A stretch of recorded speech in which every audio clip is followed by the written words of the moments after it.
Welcome to Betting Weekly Premier League show. You're with Dan Roebuck alongside me, Nigel Seeley and Jack Wright. After 313.5 points staked over 10 months and 37 shows, there isn't a title on the line when it comes to the Premier League, but profit for the show certainly is.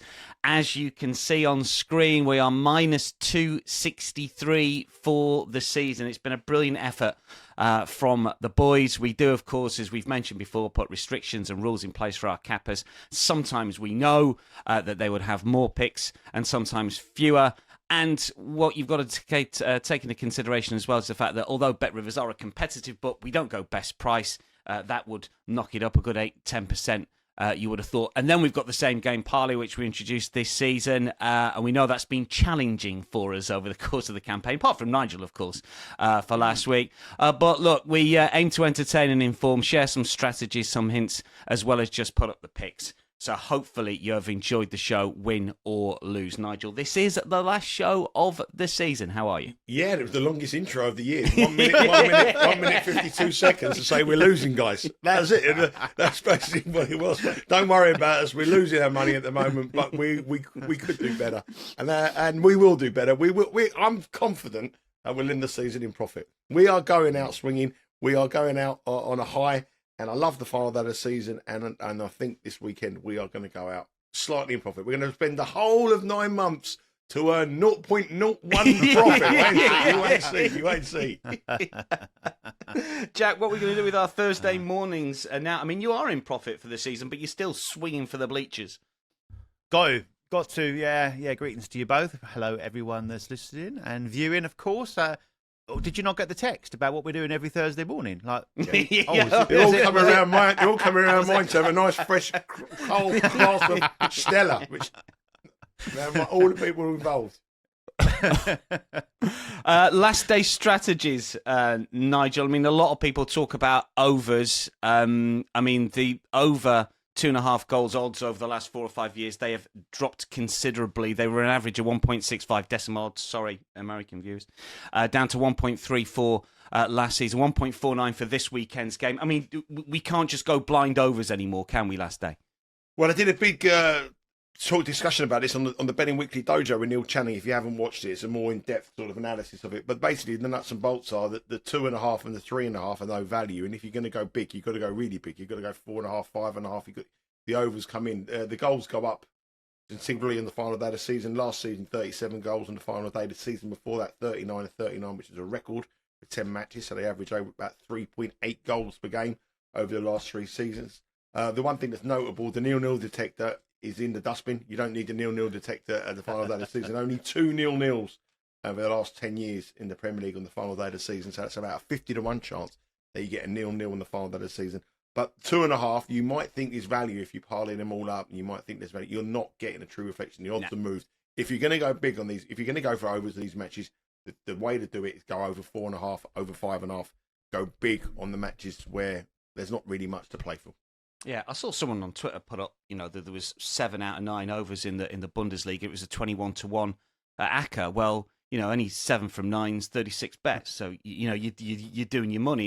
It was 8 from 10 last season. It's 45 bets, and at 1.5, minus 200, you're not going to win. So you've got to strategize, as Nigel has suggested. Maybe go, for the big numbers here. And there are some big bets coming away, some big numbers when it comes to the boys' picks. Tag us in at Because We Win. We're on Instagram, as I'm sure you're aware. Get your comments in at YouTube, what you're playing over the course of the final weekend of the Premier League campaign. We've got the Betting Weekly newsletter out as well. That will continue over the summer, bettingweeklystudios.com. Only one significant thing really up for grabs today, or at least this weekend, Jack, and that's race for Champions League spots here. I mean, City are minus 3,000 or something. Newcastle minus 500. It's basically Chelsea, Villa, and Forest. We've talked about it over the last few weeks of the season. Do you see any movement there? I mean, the big one is obviously Forest take on Chelsea at the City ground. What are your thoughts on top 5? Who's going to make it? Any changes of opinion? It's going to be tough for Villa to break into that, but maybe not a change as from the start, as from kickoff until the final whistle. But I think during the course of the day, there will be that movement, which is the exciting thing, which obviously you can watch on Sunday live with us on the Betcast. But Yeah, I think there will be movement, and I think Villa have got to hope that there is going to be a little bit of an upset somewhere along the line against those sides that are above them. But yeah, we'll come on to what we think match by match. But yeah, I think it's tough for a change of order. But let's see. Nigel, any value? Villa plus 120, top 5? Well, they've got to hope for Chelsea and Forest to draw, really, and them to win, because I can't see Newcastle dropping points. I can't see Man City dropping points. I think that'd be the best result for them, but obviously, or Forest to beat Chelsea. So it's already on Chelsea. If Chelsea get turned over, then Villa have got a great chance, because I can't see Man City, Newcastle dropping points. And we're going to preview those matches in a second. We are indeed. First up, Forest against Chelsea. All the games, 4 p.m. Local, 11 a.m. of course, Eastern stateside. Forest Chelsea first up, biggest game really. A lot of focus on this one. Forest are plus 190. Nigel, to win this one. Chelsea are plus 128. I mean, Forest have to go for it. I mean, do they change their style? They've been a counter-attacking team all season long. Their expected goals metrics, are down on what they've actually achieved because of their style of play. There has been a bit of money for Forest over the course of the last 24 hours. How do you see this one? Just a lean for you in this one? Do you think they're going to win? Yeah, I think it all depends. If Forest are winning this match, the fans will want them to win, but they've got to have one eye on what's going on elsewhere as well and hope results go for them. So in play is going to be crucial for betting on this match, which Jack said we'll cover on the betcast. I think the line looks about right. I mean, Chelsea are in decent form. They've won 6 of their last 7. Nottingham Forest haven't been in great form recently coming into this stretch. Only 2 wins in their last 8. A big win for them last week. But I'm edging towards Chelsea actually at the price at plus 128. Not massively, but I'm edging towards them because there are a club that have been brought up on success, and only a lot of these are young players, but they're a club that have, they've been successful at youth level. They know what to do, and they know where to win. And I think that sort of there's been inbred in them that they know that they're a team of winners, whereas Nottingham Forest, it's a bit unusual for them. So I would expect that. I do also think there's some kind of uncertainty between the manager and the owner. Obviously, we saw that incident on the pitch after the draw against Leicester, I think it was. But he's been linked with Roma this week as well. So that's unsettling for this kind of match. But I've looked at some props here, and I think this is undoubtedly the biggest game of the Premier League this season. It's probably Nottingham Forest's biggest game since the European Cup final for them. When you think about back in the 80s, then for them to get in the Champions League football, with a chance to get in the Champions League, this is their biggest match for over 20 odd years, 30 odd years. 40 odd years, isn't it? 40 odd years. So I think there could be a feisty affair here. I think both sides could really go in for this. And I think out of all the matches this weekend in the Premier League, this one here is the one game that could really spoil over. I believe that if you're going to go under a lot of these matches, Crystal Palace v Liverpool, I mean, that's going to be like, I don't think there'll be a booking in that match. But from this one here could really, really, really be feisty. If you look at the reverse fixture earlier in the season, it was 9 cards and 1 red in that match. The referee is Anthony Taylor, who gave 14 bookings earlier in the season in Bournemouth v Chelsea. And if you rewatch that match, there was probably 3 bad tackles in the match. He gave 14 bookings. In his last 11 matches, Anthony Taylor's given 8 red cards in his last 11 games. This one here could be a real bet. And I was really wanting to put this down as one of my official plays, but at the time of recording, there's no odds with Bet Rivers. But I think a red card in the match here, or certainly over the cards, I reckon the card line will probably be 4.5. This could really spill over, because there won't be any stage with games going on that both sides will want to. A draw's no good for any of them. But they've both got to win. A referee that dishes out the cards, a massive support from the home crowd, and expectant Chelsea as well, to cards all the way for me, and a red card as well in the match. That would be my way of looking at this match. Yeah, it's interesting you say that. I saw a Chelsea fan tweet the other day when the referees were announced. He says, that's us done then. So it's going to be an interesting one. Jack, what do you like in this one? I mean, Forest have been quick out the blocks, haven't they? 25 times they've scored the first goal in the Premier League this season, which is the joint most in the Premier League. They tend to sort of get in front and then stay in front. How do you see it here? Have you got a play? Just a lean for me on under 2.75 Asian total. It's minus 104. This is one of the ones we talked about, the overs. This is one of probably the few that I fancy to go under because of what is at stake in this game. There's a lot on the table, and I think both are wary of what the other brings as a threat. I say this just does scream being a tight and cagey affair where they're kind of sort of feeling each other out initially until it gets to the point where they want to stay in the game and say a draw isn't good for either side, but they also don't want to be going early doors and then finding themselves, say, a couple of goals down and out of it. So I think Chelsea be very wary of Forest's game plan. I think sides have, at the back end of this season now, got used to the fact that Forest do like to invite you on, do like to soak up the pressure, sit deep, and then look to counter-attack. And obviously, they're also a threat from set pieces. So no side seen under 2.5 goals hit at home more than Forest this season. 12 of their 18 fixtures are 67%. That 2-2 tie with Leicester last time out, which was a bit of a crazy one, did end under 5 games, cashing the unders. So I'm going down that route.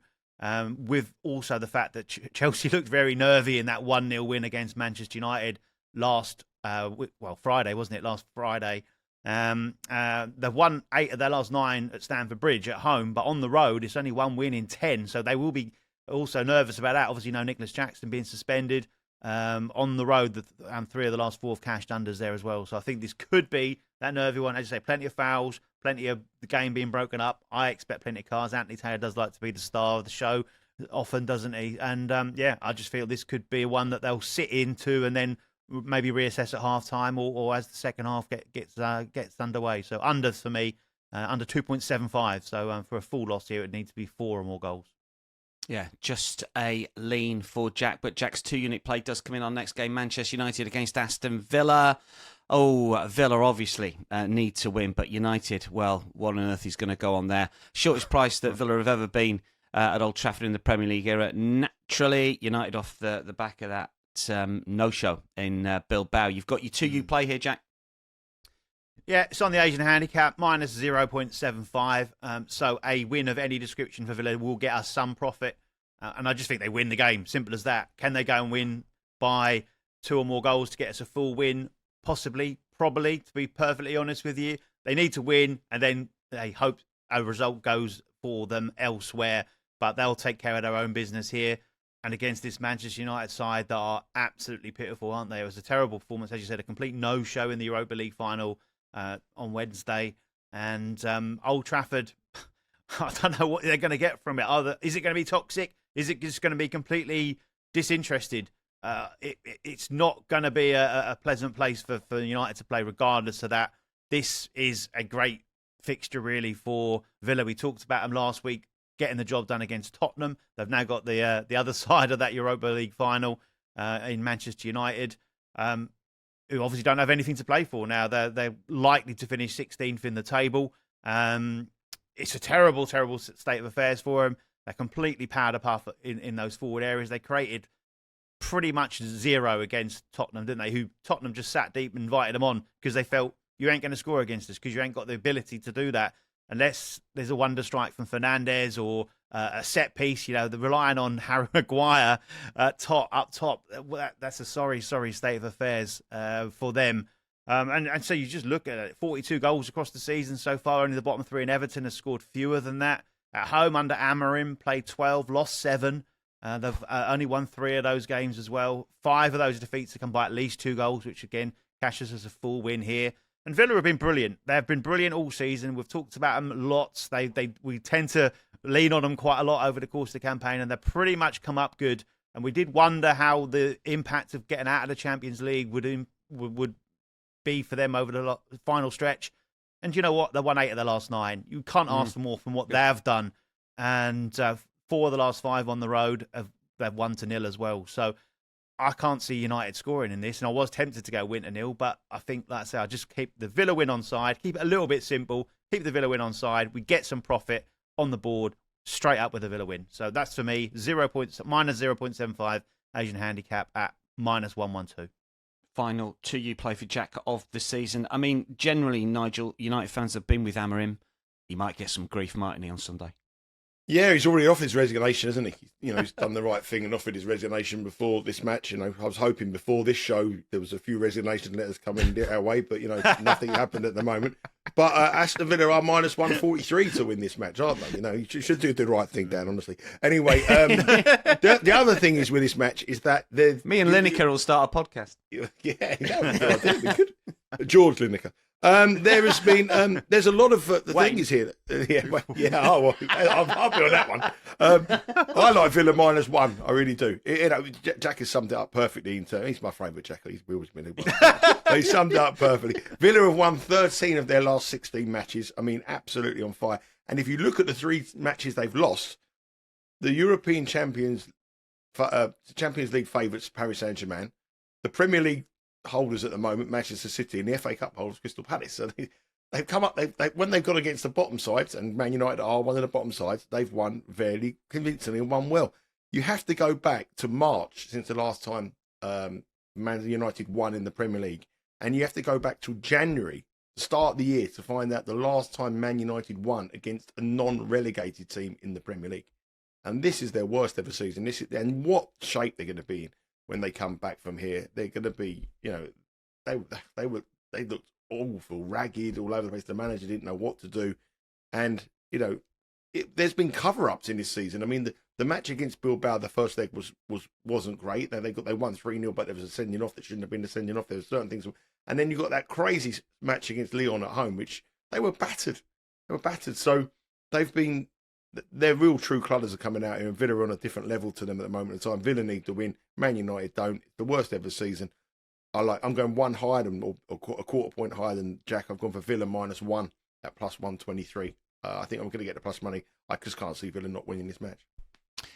Fulham, Man City next. Just a couple of leans from the boys quickly. City are minus money favourites. I mean, Fulham, when they're big, they tend to do well, but City know a win will seal Champions League qualification. Nigel, quickly on this one, what you got?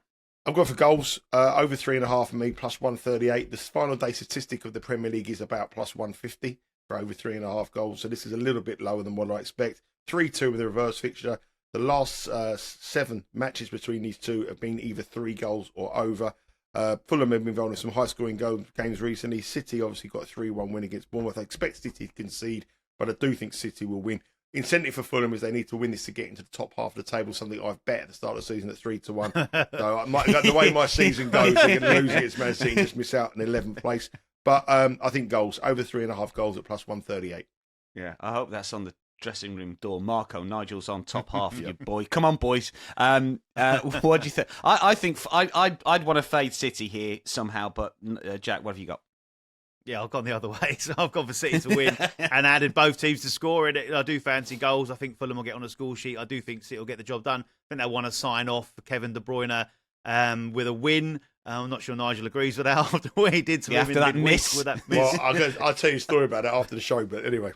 I'll tell you a story about it. Yeah, the telly's off the wall. He's had to get a new I'll tell you telly. I know Dan's conscious of time. It's the last day of the season, Dan. Let it flow. Don't worry about it. I'll tell you a story. I asked a friend of mine to put 200 quid on, and he'll be watching this, Dean Williams. I asked him to put, he's a good guy, Dean Williams. 200 quid I asked him to put on De Bruyne to score the first goal for me. He put it on because I couldn't get the bet on. He put it on with a rival bookmaker. The rival bookmaker. I saw the miss, went to bed, said I can't believe it. Anyway, I went back to bed. Was fuming after the game, couldn't believe it. He sent me a message saying, congratulations. I said, why is that? He said, the guy who come on as a sub scored in the 91st minute for De Bruyne and I won. Oi. I had this sub bonus special, so I had a right result. No. And how honest was that? He could have kept that. Well done. Yeah. No, I didn't have a clue. So I cashed the ticket when I didn't even know anything about it. Anyway, sorry about that. You would always rather be lucky than good, that's for sure. I'm neither. Jack, you said you were going to go and get you're looking at a big City win here? No, I don't know. Probably not. 3-2, something like that. Man City to win, both teams to score was the bet for me. Aline at +188. I think that's quite a decent price for City to win, and there'll be some goals in it. End of season. Fulham are the best team in the Premier League for both teams scoring, 27 of 37. And also the best as far as home games are concerned, 14 of 18. That's 78% of their home games. They've not been great in recent weeks. Lost 6 of the last 9, which is put that bet Nigel talked about at the top under pressure. The reverse was 3-2 to City, wasn't it? That was that game when Pep was saying, they did really well coming here and giving us a real chance. So City had one of the last 17 meetings between the two sides. So I'm going to take that to continue. 5 of the last 6 of those meetings have seen both teams to score as well. So +188, I think that's a nice way to get City on side. Let's push some chips into the table, shall we? We've got 3 U's going on the Newcastle-Everton game, but not the same place from the boys. We've got Nigel's final 2 U of the season up first. Newcastle minus 305 here. Everton plus 750. I mean, this is surely the biggest banker of the weekend. Not short. I don't think the shortest price of the weekend, but for me, biggest banker. It's just how we get with them, Nigel. Do we play to nil? Do we go Asian handicap? Because Everton are not going to care, and Newcastle just need to make sure for that Champions League spot. What's the bet? Well, Everton have won their last 2 matches and scored a few goals in those last 2 matches, but everything's in the build-up to this final match at Goodison Park. That was what the whole season's been built into. The emotion of the occasion, the end of it, the announcement, all the former players on the pitch, and the whole euphoria of leaving the club. Yeah, sadness, a happiness, a big occasion. And that was what the whole of the season's been done. Now they survived. They've got Premier League football going to their new stadium next season, which was questionable at the start of the campaign. They've done what they really wanted to do. The idea was to stay in the Premier League, have a good cup run, whatever we can, but we need Premier League football for this new stadium. It's now like a huge, deep breath out. It's a chance now to actually just say, okay, we've done what we had to do. For Newcastle, it's all about the here and now. They've got to win this match. And I think with the home support behind them, the way they play and the goals they score, I think this could be messy for Everton. I really, really do. I think, if you look at Everton, look at Newcastle this season, 7 of their last 8 matches at home, they've scored at least 2 goals. We know what to expect from them. They're going to come out flying out the traps. They've got pace. They've got attacking flair from all over the pitch. As we've said many, many times in the show, at home, they're probably one of the most formidable teams in the Premier League. And they're up against an Everton side who, in my opinion, are completely and utterly done. I think this could be 4-5, maybe even 6-0. I really do think Everton will get a bit of a hiding here. And Newcastle minus 1.5 is my bet on the Asian handicap today in this match. My 2U play. It's minus 108 with Bet Rivers. I see nothing other than that. Isaac, I think, will go out on a high. He's minus 125 to score any time. He's been the most popular man on this show. A drinking game, we say. I don't think he's ever cashed for us, has he? I don't know. I'm not sure. I don't think, probably not. But I do think that Newcastle here, with all that they've got going for them, the form they're in, their home form, and against this Everton side, who will be absolutely deflated after last week's emotional day, Everton. We're going to come unstuck here. The Toffees are going to come unstuck. Oui. Minus 1.5 Newcastle is my 2U bet today. Yeah, I mean, look, Newcastle created a lot against Arsenal, didn't score. Isak didn't play. I think he will play this weekend. I think there's a slight doubt. Eddie Howe's not sort of said he's definitely going to play, but there was a suggestion, certainly in the press room at Arsenal last week, that he was being saved for this one. He does make a difference. Jack, you've got your 1U play, variation on a theme for you, not quite the same bet as Nigel. Yeah, I went with the other option, win to nil, plus 123, 1 unit on it, as we said. So, and for the same reasons, exactly the same thought process, that Everton will just have that big relief kind of thing, that they got the job done against Southampton last week at Goodison. That final game, desperate to win, had to win, did win, scored a couple of goals, kept a clean sheet, signed Goodison Park off in fair style. And I said that whole build-up, that whole aftermath of it as well, they've now finally, effectively that season's over, isn't it? They've we have got one more game to play yet, but I just don't think they're going to have real anything here. And they're on the flip side of it, weren't they? They were obviously the main focal point last week. Now, they're the bridesmaid at the wedding. This is Newcastle's huge, huge end to the season at St James's Park. And I tell you what, with these Newcastle players, with the St James's Park crowd behind them, really loud, really vociferous, really demanding, but creating that white atmosphere, there are players that can get a little bit intimidated by that. But these Newcastle players are massive characters. The likes of Tonali in the midfield just gets inspired by that crowd behind him. Guimaraes as well. We'll probably look to pump them up even more. And so those attacking players they've got are just all in great form, which is a massive boost for them. Agree. I think Isak is ready to go for this one, get the job done. And so they've been sensational at home. Won the last 6 at home. Won the last 3 2-0. Beat Chelsea 2-0 there last time out. Yeah, the red card helped that one. But I think it was a very, very comfortable win for them. A very convincing win for them. 8 of their 12 home wins this season have come to nil. So let's not forget, even in the best of times across the season, only Southampton has scored fewer on the road than Everton, 15 goals in 18 games. So I take Newcastle to keep them out here. Win to nil at plus money, plus 123 for my 1 unit. Spurs Brighton next up. Spurs obviously off the back of that Europa League win. What sort of state are they going to be in? But Nigel, you could get a little bit of a Crystal Palace effect here. We thought that Palace were worth fading midweek. They beat Wolves, so this is Brighton we're talking about. But unlike Wolves, Brighton have got something to play for here. You're avoiding the money line, Nigel. You're swinging for some goals here. There is also a bit of a difference going from Wembley to Croydon, from Bilbao to North London. So that's another thing that I would think is a bit bigger. I mean, Tottenham fans will not care about this match at all. Brighton, it's a massive match for them. They've got to finish 8th to get into the European football. Potentially, Chelsea, if Chelsea win the cup. So, and you won't see any complacency from Brighton, from their owner Tony Bloom. Also, if Brighton lose this and Brentford win, Brentford will finish above Brighton, which is another thing that I think is an incentive for Brighton. They don't want to finish below Brentford. It's all about goals for me. It's absolutely all about goals for me. And I've got a one new pick in this match. I said in the show, at the top of the show, that the value was for over 4.5 goals in matches rather than over 3.5 goals.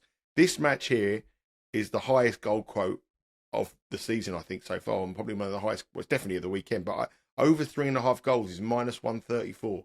I think I've ever seen it for a long time over 3. I mean that spate where the goals were going in, but over 3.5 goals, -134, possibly. ridiculously low. But if you jump up to 4.5, it goes up to +180, and I think that's the value here on the final day of the season. A Tottenham support that will be, and I don't think it'll be. I think Ange Ball will return for this match, and I think when Brighton up against Brighton, that will be music to their ears, and they both play a massive high line. I think there's goals galore. Do you remember the return fixture? It was 3-2, wasn't it? And Tottenham were 2-0 up, I think, in that match, and they let it slip to go back to 3-2. It was a wild match. It could have been so many more. Also, last season it was 2-1 and 4-2. The last day of the season factor, the party atmosphere at the Tottenham Stadium, Brighton needing to get something from it, just goals, just lots of goals in this one. The typical end of season match, and I'm going to go for over 4.5 goals at +180 as my one new pick. Over 3.5 goals is -134. The market expects goals. So that's such a big jump from -134 to +180 for that one extra goal.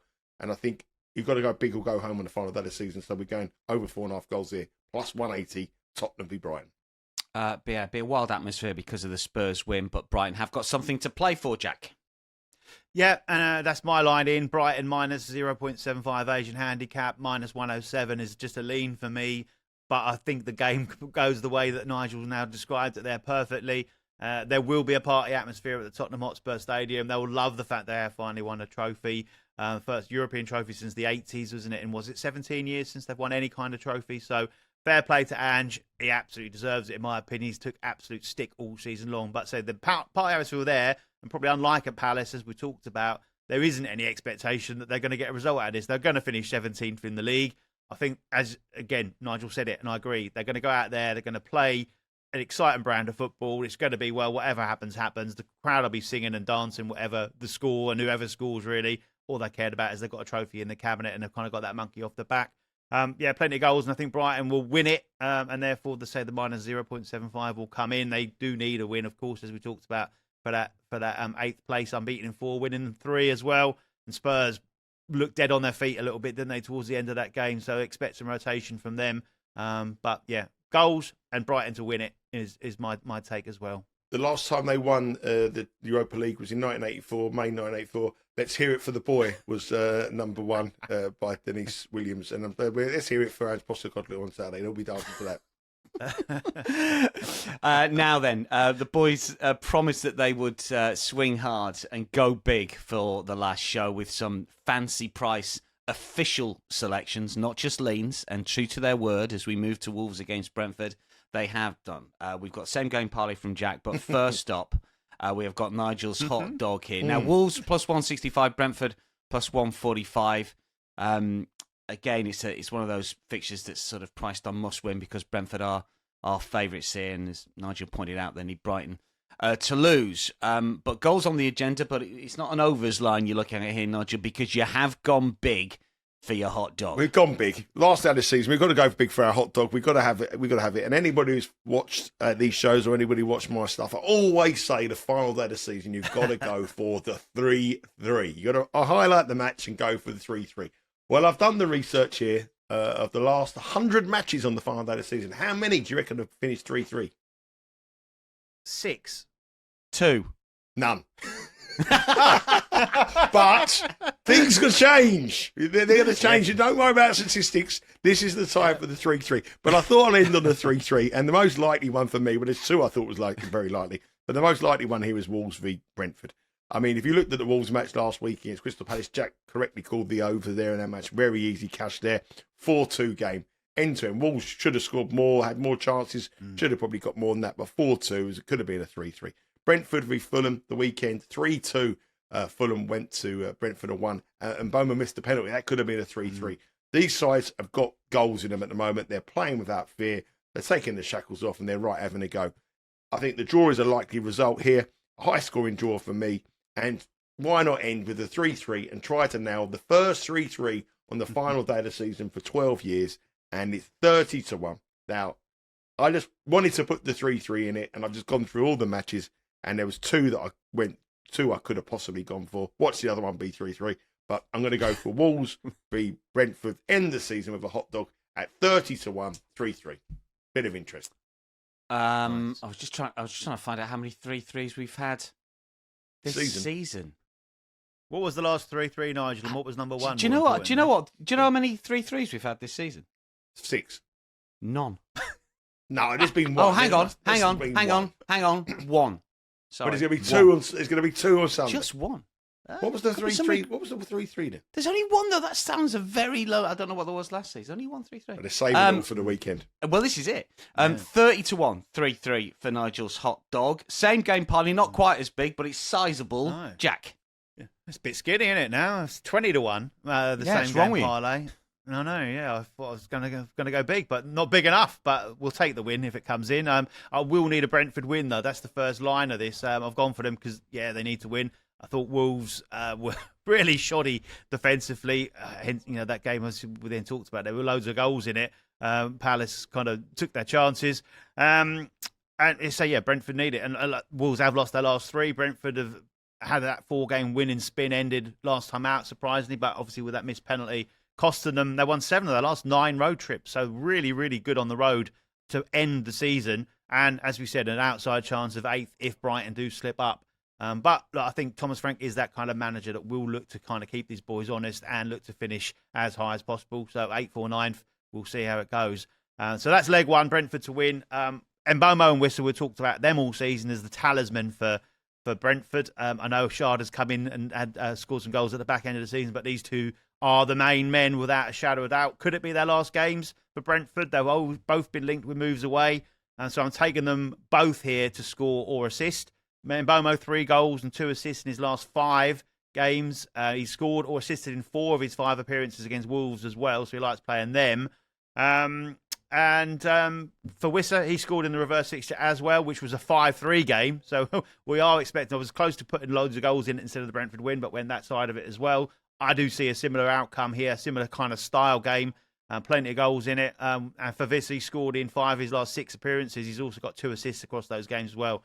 So taking those on, and I've gone for Wolves, the Wolves player at the moment, not Cunha. I've gone with Strand Larsen here for him to score or assist as well. 14 goals, 3 assists across the season for Wolves, but 7 of those goals have come in his last 7 starts for Wolves, and he got a goal and an assist in that midweek loss at Crystal Palace. So the same game parlay at plus 2,000, Brentford to win, Mbomo, Wissa, and Strand Larsen all to score or assist. Certainly, when it comes to Mbomo and Wissa, they have been friends of the show, I think, over the course of the campaign. Very profitable for us. Quickly get some leans on Liverpool versus Palace. Liverpool minus 265, Palace plus 525. Dress rehearsal for the Community Shield, of course. Nigel, you joked about no cards. You're still going down that route. Oh, 100%. What do you think? No cards in this match is a great bet. I mean, this will be like, they'll be patting each other back on the season. The fans will be in great spirits. I mean, there's some good matches in that over the years between Crystal Palace and Liverpool in the FA Cup semi-finals and various different matches as well that have been pretty good over the years. But again, I don't think there'll be a booking in this match. Have a look for a no-card market if you can get it, or under 1.5, whichever you want to prefer. I mean, again, it's a goals thing. I mean, look at since Liverpool have won the title, 5-1, 3-1, 2-2, 3-2 defeat. Lots of goals. They're not really interested. Palace, since they won the FA Cup, a 4-2 match as well. So these matches are averaging like 5 goals a game across their last 5 matches since they've won silverware. if you look at the spread betting over here in the UK, this and the Brighton game is the highest goal quote. It's 3.8 to 4 on the goals, which you're only going to cash if there's 5 goals. So over 4.5 goals here is almost 2 to 1, plus 195. Again, they're moving it up from the 3.5, which is minus money, to 4.5. If this is going to cash, it could cash massively over. This was the other one I looked at as a 3-3 draw, but obviously Liverpool with home advantage and a big favourite. I think that will probably make that draw a little bit different. But this could be a 4-2, a 5-2, that kind of scoreline. And over 4.5 goals at plus 195 was very close to being an official play-up. It was a toss-up between this one and the Brighton-Tottenham match. I went for the Tottenham-Brighton match, but, a 4.5 here at plus 195 is a big price. So goals for me over 4.5 plus 195. 0-0's 35 to 1. Oh, sorry, 3-3's 35 to 1. Yeah, incidentally, the only 3-3 this season was Newcastle 3, Liverpool 3. Probably could have guessed at that one, couldn't we? Jack, what do you like in this one here? I mean, it's going to be a very friendly fixture between the FA Cup winners and the league champions. Well, anyone looking for an end-of-season party, get yourself to Merseyside. Say the league winners and the FA Cup winners meeting on the last day of the season in the sun. It just does absolutely stink of goals, doesn't it? I've put in over 3.5 goals, but Nigel's well explained why you want to be going higher than that. I was going to say 3.5 goals is kind of an entry point if you want to get the ladder out. We've talked about that in the past, where you want to go 3.5, 4.5, 5.5, maybe even more than that, because I just think this is going to be an absolute, goal fest. Lots and lots of fun to be had. Players that have got personal ambitions to go for. So plenty of players in good form as well. Both sides scoring and conceding, and have kind of at the end of the season gone, let's go and have some fun. Nigel's already pointed out there. There's some big wins since Liverpool have won the title. Big scorelines since Liverpool have won the title. Since then, those 3 games, 13 goals, all cashing over 3.5 goals, and some going above that. And so Palace saw 6 in midweek after that FA Cup final win. That 2-0 win they had against Spurs, who weren't interested, of course, kind of ended a run, but it was 2-2 against Arsenal prior to that. And their 2 games on the road prior to that, they conceded 5 against Newcastle and Manchester City. So, again, I could see something similar, like a real mad scoreline here, like a 5-2 or anything around that neck of the woods. So, get your ladder out, start at 3.5 if you want, and go up from there. Shortest price over 3.5 goals this season was the Boxing Day clash between Liverpool and Leicester, and it did cash. What was that then? What was the price that day? Minus 180. Oh, 3.5 minus 180. Mm-hmm. Wow. According to my Excel spreadsheet. Wow. Yeah, 3-1. Yeah. Saints Arsenal. What we got here? Nothing of a match, really. Nigel, quick lean on you from this one. Absolutely no interest whatsoever. I think Arsenal fans would just want the season to end. Southampton would just play out and try to frustrate and try to get a point, whatever they do. I think it'd be an absolute waste of time from a betting perspective. No interest. I'm commentating on the game. Thanks for that, Nigel. That's even more reason to tune off. That's even more reason to turn off.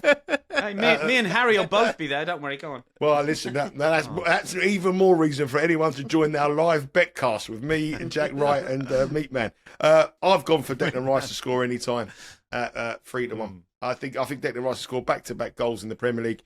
He's probably been he has been their best player in this sort of end of the season run. He's having more shots than he has had previously, taking the chances, playing a bit more advanced. Final day of the season, man in form, should be Arsenal's captain next season. Player that has been their best player this season, for my opinion. And I think Declan Rice to end for him has been a personally good year at 3-1 to score any time. Jack, what do you like? You've gone for a goal scorer as well. Yeah, do you know what? I nearly put Declan Rice to score 2 or more in this as my hot dog, but I did change at the last moment there. But I've gone with Saka to score at plus 138. I think Arsenal will score a couple of goals in this one. Now Saints have done and dusted. Will still allegedly about to take over at St Mary's, so we'll see how that one goes. Saints conceded the most goals in the league this season, by 84. 45 of those have come at home, so the majority of their goals conceded have come on home soil. Saka had 7 shots, 2 on target, and scored in the reverse fixture. He scored in each of his last 2 league appearances against Southampton now. I'll just take him as that talisman. I've gone that side of it at plus 138. Bournemouth, Leicester, no Vardy, no bet, maybe, dunno. We've got Jack's hot dog first stop, and then we'll get Nigel's thoughts. This is another big price play for. I mean, Bournemouth are the short price favourites, minus 305 here. Leicester plus 750. Hot dog is for Dean Howson to score a header at plus 1,200. So 12 to 1 for this one. Again, was looking at Evan Nielsen possibly here, but I thought, you know what, I want to get on that headed side of things. We've talked about Leicester before. They're done and dusted for the season now, weren't they? They did, again, a bit similar to sending Goodison Park off in style. They managed to get Jamie Vardy packed off in style. He scored 500 appearances, 200 goals. And now they're just going to try and stay injury-free so that a few of their players can look to get out of there. Talk of a minus 15 point or 15-point deduction for next season. So the gloom has returned after that little bit of a high from a decent couple of results and also the Vardy celebrations and departure. So I'm going with someone else who's going to be leaving, of course. Huijsen is off to Real Madrid next season. £50 million deal agreed. I think he'll get a better send-off than another person who's going to be leaving to go to Real Madrid next season from the Premier League. And look, he's not scored loads of goals this season, but he scored 3. All of them have been headers. The most recent a couple of weeks ago against Arsenal. And as I've said before, Leicester are atrocious at defending anything in the air. Well, pretty bad defending anything full stop. But they've conceded the most headed attempts at goal in the league this season, 120. They've conceded the most goals by headers in the league this season with 14. They conceded 2 in their last road trip, which of course was that Nottingham Forest one where we cashed on Chris Wood scoring a header.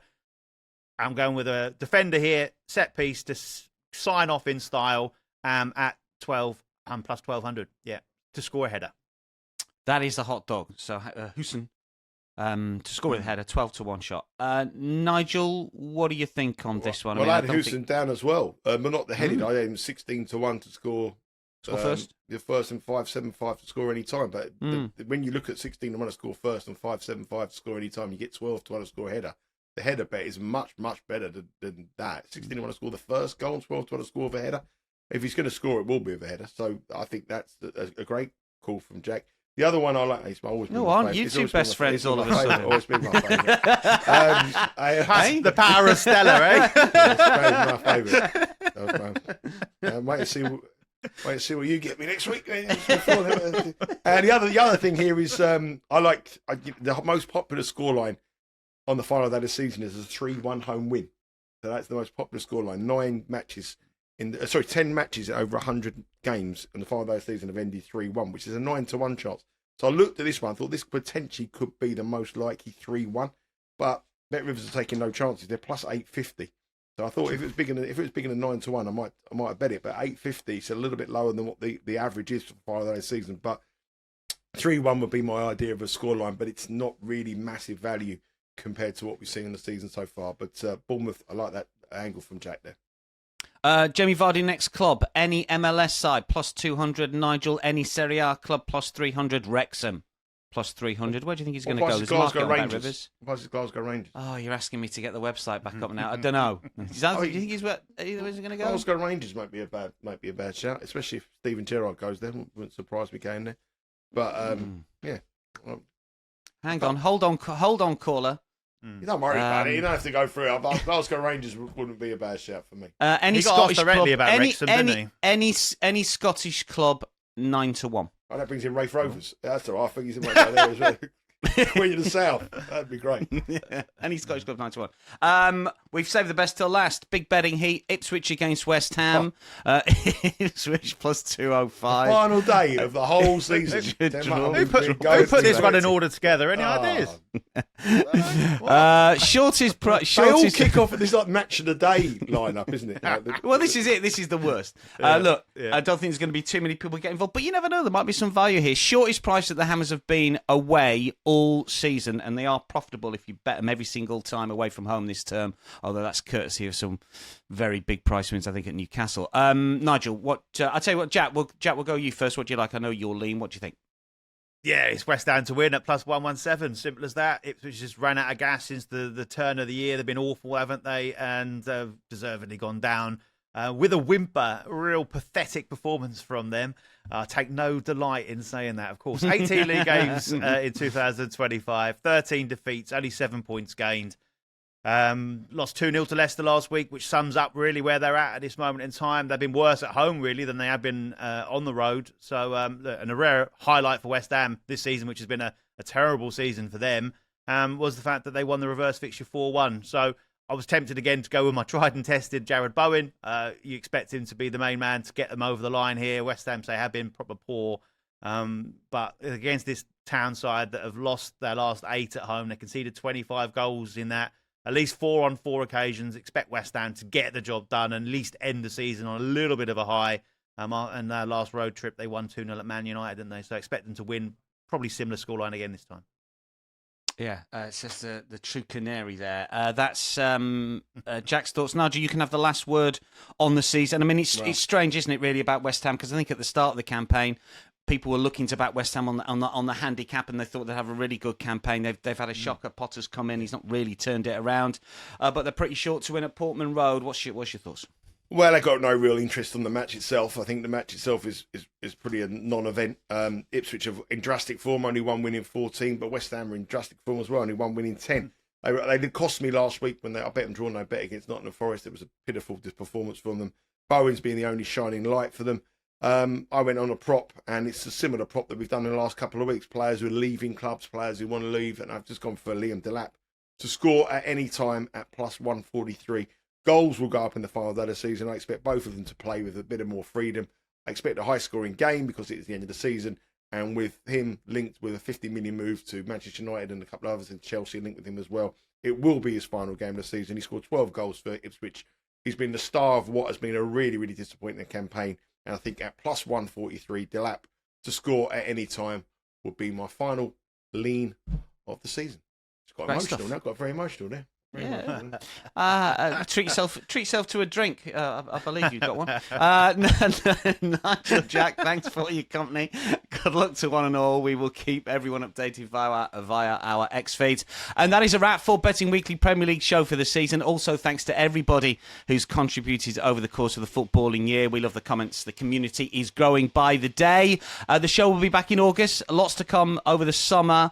Live shows, of course, every single midweek day will continue with the Club World Cup and the internationals that are coming up, World Cup qualifiers. And Nigel, just remind us, final day of the season, we got the Betcast, haven't we? Who's on it? Yeah, we've got a Betcast. It's myself, Jack, and our best presenter on the television channel, Steve Wiss. He's on the channel as well. He's on this. We're there.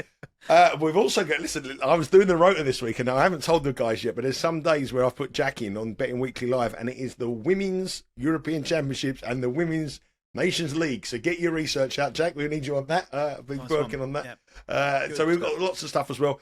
We've got all the American sport continues all the way through the summer. And obviously tennis. I mean, this week we got the draw for the French Open. French Open starts next week. Then we got Wimbledon. And we'll be back at it very quickly. I mean, one thing you always know doing this stuff, and you think, I've got 6 weeks off. But you're not. You know, you've got the club championship going in, and all of a sudden you've got the Community Shield. But it's been a great show. I mean, this year, the success that we built on from last year, the amount of subscribers we've had, we're very close to 9,000 subscribers, which means we've grown by a massive rate this year. The community we built here with all the comments, everyone coming on, giving it, that's what makes this show different from everyone else. That's what makes me so proud to see that everyone comes on. We know we have some losing bets and we have some winning bets, but at the end of the day, we're transparent. You know we're 2 units behind. Hopefully we can turn it around this year. But the most important about it, it's fun. People come on and enjoy the show, and that will continue, and that's the theme here on Betting Weekly Studios. So thank you very much for you guys to be involved, and thank you very much for, more importantly, the guys who watch this week in and week out, putting our comments back. So not too long, we'll be back in August, and there'll be loads of other content as well. And you know, the boys are going to be on Betting Weekly Live every day throughout the week, so we won't be far away from your YouTube screens. Great stuff. Jack, Nigel, thanks very much. Thanks to one and all. As Nigel points out, plenty more content to come from the Premier League show. For now, though, that is your lot for the season. Good luck this weekend. We'll see you soon.